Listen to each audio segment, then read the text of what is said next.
juoksee kohti palkintopallia. 25 kuljettajaa kaikkia. 10,87, kun siellä ovat tämän päivän suurimmat sankarit. Kimi Räikkönen keskimmäisellä korokkeella. Hyvät naiset ja herrat, maamme lauta.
Kimi Räikkönen kilpailun voittajana tuulettaa iloisena kaikesta huolimatta hänen vierellään tänään Fernando Alonso Díaz ja Jenson Button ja voittajan pokaali kohti sateista Spaan taivasta.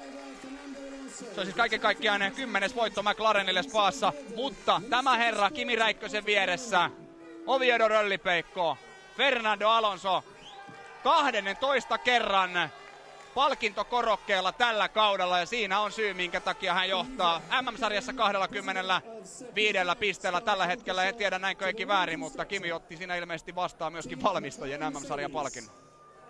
Siltä vaikutti. Niitä pokaaleita on nyt siinä Kimin jaloissa pari, ja yksi syy siihen, että varmasti näin kävi, niin toi matka nimittäin täältä varikkomuurilta, missä tuo tallin johto yleensä seuraa kilpailuja, tuonne palkintokorokkeelle on sen verran pitkä, että sinne ei tallin edustaja kerinnyt, ja koska ei koskaan kannata lähteä liian aikaisin liikkeelle tuolta varikkomuurilta, niin kuin itse kerroin, joskus voi tapahtua viimeisenkin kierroksen aikana mitä tahansa, niin näin niin Kimi sai ottaa sitten, tai kunnian ottaa myöskin tuon valmistajan pokaalin vastaan. Minkä takia Montoyallahan olisi ollut hyvä aikaa tulla ottamaan tuon valmistajien pokaali vastaan, ja varmasti olisi saanut myöskin jonkin pienen rusetin Renault-tallilta, näin uskoisin. Räikkönen kuitenkin tämä kilpailun voittajana, näin on jälleen champagnen aika, Kimi ottaa tuttuun tapaan pienet luikat sitä ensin, ja sitten lähdetään jälleen tähän tuttuun champagne-juhlaan. Räikkönen voittaa kilpailun ja tekee ainoastaan sen, mikä tehtävissä on.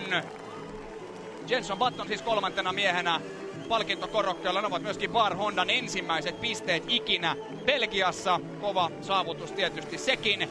Muitakin erikoisia tilastoja tänään saatiin aikaiseksi. Thiago Monteiro pisteellä. Hän on nyt lähtenyt 16 kilpailua. Uransa 16 ensimmäistä kilpailua maaliin. Se on kova suoritus sekin. Ja Webber toista kertaa pisteellä sitten Kanadan osakilpailun. Eli mielenkiintoinen tilanne. 7-kertainen maailmanmestari Michael Schumacher sen sijaan 3 kilpailua putkeen ilman pisteitä tällä hetkellä. Ja vielä yksi tilastonikkareiden iloksi tulee tässä 6. kerta, kun Sauber on ollut pisteellä 10 perättäisessä Spaan osakilpailussa. Eli erikoinen kisa kaiken kaikkiaan. Tässä näkyvät valmistajien MM-sarjan